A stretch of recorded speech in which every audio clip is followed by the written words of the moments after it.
Урматтуу депутаттар, депутат Ормоновду колдоп, мындай мыйзам менен келбеш керек. Эл аралык ташуулар ал өзүнчө эки тараптуу өкмөттүк мыйзам келет. Ушул могул силер киргизип аткан кошумчаларды алуу үчүн легендарлуу парламент 93-чы алып салган кошумчаларды силер карап келип атасыңар. Эстер учурунда бир дагы жүк ташуучу машина, пассажирдик машина бүт баары жеке менчик эмес болчу.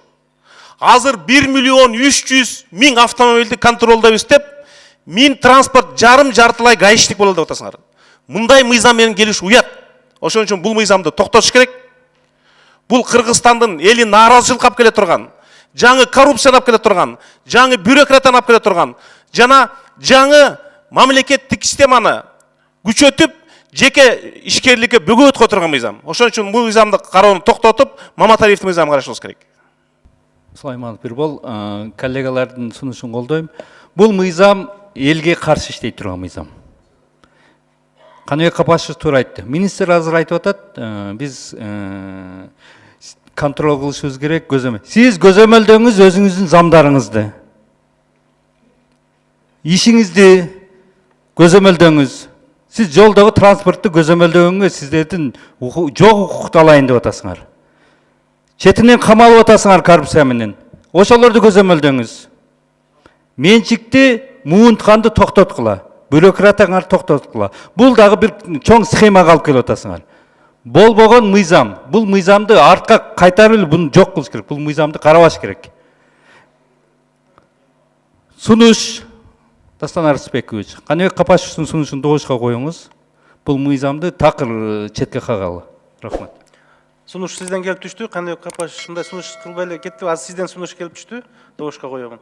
6-чы микрофон. Тактап айтып кетейин. Жайында жүздөгөн автобустар Россияга каттайт. Эми булардын мыйзамына ылайык ар бир шопур отуруп алып пассажирдин тизмесин көрсөтүш керек экен да буларга. Көрсөтүшпөсө штраф кылат. Эми ар бир шопур ал жеке менчик машинеби, юридик болуппу, жол кагазын катташ керек экен, болбосо ГАИга штраф төлөйсүң. Бул доор артта калбадыбы? Силер прогрессивный закон алып келбейсиңерби? Элди кубандыра турган, бизнести өнүктүрө турган, жаңы жумушчу орун алыша турган. Ошон үчүн Алтынбек Турдубаевдин айтканын мен колдойм, бул законду кароону токтотуп, мыйзамга добуш берүүгө өтөлү. 5-чы микрофон.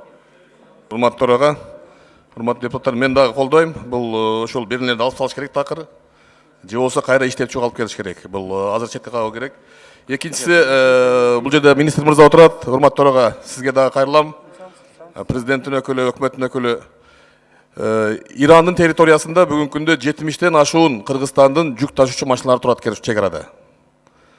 Ошо маселеге тез арада биздин тышкы иштер министрлиги, элчилик, мына жол министрлиги, транспорт министрлиги көңүл буруп, аларга жардам бериш керек. Кандай жолдолор эмне болуп атышат? Мына ушул жанагы инфекция чыккандан кийин граница жабылып, алар өтө албай турушат ошол жерде. Түркмения менен болгон границада Ирандын. Тез арада чара көрүңүздөр. Сураныч. Урматтуу төрага, урматтуу депутаттар, мен бардык депутаттардын айткан сунуштарын колдойм. Мен да ушул ойду айткым келип атты эле, четке какпастан буну доработка кылганда дагы азыр мына 13-чү беренеде весогабаритный контролду бузгандыгы үчүн четтетилсин деген норманы киргизип атышпайбы? Биз тескерисинче, мисалы үчүн мына Чаткал, Алабука, Аксы районуна тараза коюп бергиле деп 10 жылдан бери какшап атабыз. Ким коюп берет? Мына кече мисалы үчүн транспорт министрлигинин өкүлү келгенде салыкчыларга төңкөйт. Салыкчылар министрликке биринчи ошону чечсин да. Кое турган жерге биринчи коюшсун, частниктерди мындай эле коюп турупчу. Жеке менчик адамдарды коюп туруп, оор жүк ташып аткан баягы алтын кен ташып аткан машиналарды биринчи чечип алышсын. Ошол биринчи функцияларын аткарышсын, анан кийин физический лицолорго өтсө туура болот. Ошондой тапшырма берүү менен комитетке жөнөтсөк деген сунуш да. Рахмат. Комитетке кайра кетет, каралып, толукталып, кайра алынып чыгат. 4-чү микрофон. Рахмат, Дастанбек Арысбекович. Ошо менен биргеликте урматтуу Жанат Саматович, сиз менен дагы бир топ буга чейин дагы сүйлөшкөнбүз. Буга чейин дагы биздин депутаттар көтөргөн мыйзам долбоорунда дагы айтканбыз. Осевой нагрузка боюнча дагы бүгүнкү күнү маселе көп. Осевой нагрузка боюнча мына жогоруда Иса Шенгулович туура айтты. Биздин ата мекендик жүк ташуучуларга, биздин ата мекендик ошол жүргүнчүлөрдү ташуучуларга биз шарт түзүп берели. Анан кийин бул жерде биз категорияларды, штрафтарды бийиктетип койгону менен ал жерде маселе чечилбейт жана Саматович. Ошон үчүн мен каалар элем, мынол мыйзам долбоорун азыр кайра комитетке кайтарылганда ушул осевой нагрузка боюнча дагы маселени акыйкат жана адилеттүү чечип бериңиздер. Себеби дегенде дал ошол жерде коррупция, дал ошол жерде түшүнбөстүктөр болуп атат. Жана Саматович, сиз министр катары ошону жеке көзөмөлүңүзгө алып, осевой нагрузка боюнча көзөмөлгө албасаңыз болбойт, жана Саматович. Ошондагы ушул мыйзам долбоору кайра кайткандан кийин комитетте ушул маселени биз дагы көтөрөбүз, сиз дагы ушуга көңүл буруп койсоңуз туура болот. Рахмат. Рахмат. Анда мыйзам долбоорун күн тартибине алып коюу сунуш. Достан Арсызбекович, эми азыр мунун түшүнүгүм боюнча бул эки мыйзам бирге кеткен. Азыр буну өзүнчө карап эмне кереги бар? Бириктирип алып келсин бир жолу. Азыр кайтарбайлы артка. Ал өтүп барып анан биригет да. Ал комитетте күтүп атат. Берки мыйзам өтүп. Жок, комитеттен жакшы карап, тазалап алып келбейбиз. Эми замечаниялар көп болуп атат. Көрүп атасыңар. Эми сунушту берсеңиз Мен сунуш бердим, эми азыр сөзсүз биринчиден өткөрбөй эле жөн эле законду алып барып комитетте кошуп салсын деп тапшырма берели. Бириктирип алып келсин. 6-чы микрофон азыр, 6-чы микрофон. Рахмат, Дастанбек Артыш. Мен айтып коеюн, мына жооп берип аткан жигитке. Безавоздо ичин калибровка кылат. Ошол менен объемду госстандарт берет. Мисалы айтайлы 10 000 литр деп. Бирок сиз 9,5 же 9 куйсаңыз, биринчи сиз анын стандартына жооп бербейт, экинчиси ал машина жолдо тоголонушу мүмкүн. Бул суюктук толук объемдо жүктөлмөйүнчө постоянно опасность болгон үчүн калибровочный дейт. Ошон үчүн бул неделимый грузга кирет. Эгер билбесеңиз, билбейм эле деп койсоңуз болот да. Анвар Артыкович, сиздин сунушуңуз, Анвар Артыкович, сиздин сунушуңуз кандай болуп калды ошондо? Азыр күн тартибинен алып комитетке бар деп сунуш берген жоксуз. Мыйзам бириксин дейсиз. Бирок азыр угуп коюңуз азыр. Марлен мырза айткандай, ал жана сиз айтып аткан биринчи мыйзам ал бул жерден биринчи окуудан өтүп комитетте турат. Азыр барып кошула албайт. Анткени кошулуш үчүн бул жерден бул мыйзам өтүп барып, анан кийин комитеттен экинчи окууда кошулуп, кошумчалымчалар менен анан келет да. Жок, мен айтайын дегеним өкмөттүн сунушу катары бара берсин ушул мыйзамды көтөрүп. Кошуп салат да. Сөзсүз муну. Жок, Анвар Артыкович, Булардын планы бар, мынанча мыйзам кабыл алышыбыз керек деген. Өтпөйчө кошула албайт. Жок, өкмөт сунуш бергенге укугу барбы? Комитет карайм десе. Комитет карап алып келди да уже бул жерге. Биринчи окууда каралсын деп. Биринчи микрофон, анан 6-чы микрофон. Урматтуу депутаттар, урматтуу коллегалар, азыр айтылгандай, бизге кошуш үчүн жана биринчи окуудан өтүш керек. Сиз туура айтып атасыз, жөн эле кагаз түрүндө өзүнүн приложениясын берсе болот эле. Бирок ал жерде бир топ башка статьялар бар. Биздин статьяларга кирбей калган корутундулар бар. Ошон үчүн бул сөзсүз түрдө буну биринчи окуудан өткөзө алайлы. Урматтуу депутаттар, эгер бүгүн карап берсеңиздер, кийинки жумада биз объединенный кылып туруп чогуу алып келебиз. Ошондо суроолорго чогуу жооп беребиз. Анан могу неделимый груз боюнча так эле жооп берсеңер, ооба неделимый, бирок ал азыркы силер карап аткан токтомдо кабыл алынган, киргизилген токтомдо так эле окуп берип койгула, и все. И суроолорго так жооп берип койгула. Мен алдында коллегам суроосун уланткым келет. Бекешевдин суроосун. Мына 134-чү, 135-чи берене. Мына азыр такылдап айтып атпайсызбы? Момундай айыппулдар деп. Буларды ким текшерет өзү?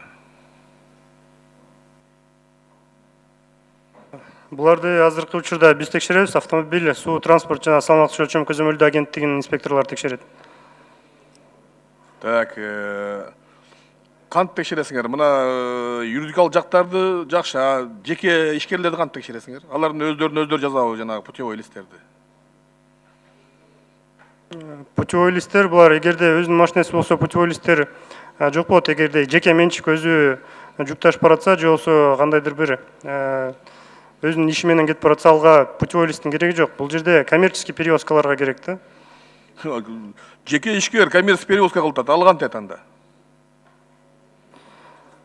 Бул жерден жеке ишкер болгондо бизде ар бир, мисалы үчүн маршруттарды айтып отурган болсоңор, ал ар бир маршрутта юридикалык жактарга бекитилгенде, ошолор путевой листтерин беришет өздөрүнүн. Айдоочулардын иштөө режимин бузуу, тиги бу деген мына 6-чы пункт 135-чи беренен.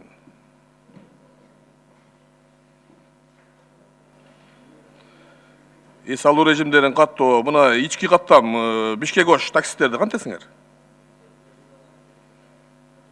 Бул жерде ал таксисттер азыркы учурда биздин тийиштүү мыйзамдарга ылайык таксилер лицензия алышпайт, ошон үчүн аларда андай тийиштүү нормалар жок. Причем лицензия берени карабайсыңар силер, жоопкерчиликти отпайбы? Жүргүчүлөр, ташуучулардын. Жалап такыр силер чыгарып койдуңарбы мыйзамдан? Эске алган жоксуңарбы?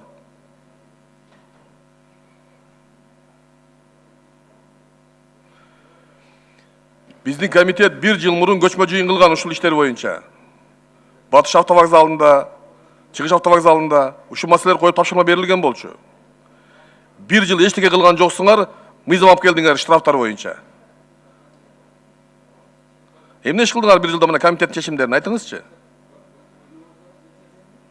Комитеттин чечимдерине ылайык азыркы учурда мыйзамга жаңы өзгөртүүлөр сунушталып жатат. Бул жерде шаар аралык перевозкалардын ичинде таксилерди лицензирование киргизүү максаты жүрүп жатат. Азыркы учурда иш-чаралар жүрүп атат. Демек бүгүн аларга бул мыйзам иштебейт. Жүргүнчү ташып жүрө берсин каалагандай ошондойбу? Иштебейт азырынча. Анда мыйзам эмне кереги бар? Только юридикалык жактарды штраф салыш үчүнбү? Бул жерден таксилерден тышкары бизде азыркы учурда кичи автобустар менен, чоң автобустар менен жана ошондой эле жүк ташуучуларга бул нормалар бекитилген. Айтыңызчы, анда эдер алып ташуулар боюнча мына Россияга каттап аткан каттамдарды ким неме кылат? Уруксат берет кагаздарды. Кагаздар, уруксат кандай кагаздары биздин агенттик текшерет, бирок кандай кагаздар экенин ошону токтолсок. Жок, эмнени текшересиңер силер мына ошол каттамдагы водительдердин? Эмнесин текшересиңер Россияга каттап аткан балдардын?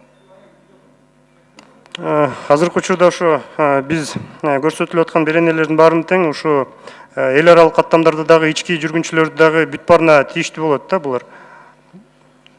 Киргизилип аткан нормалар. Мына Казакстанга границага өткөндө булар страховой полис алышат биздин водительдер. Канча машина авария болду? Ким контролга ушулар алыштыбы страховой случайды? Милдеттүү алышат бардык кагаздарды төлөп 10 000 теңгеден. Ким иштейт алар менен?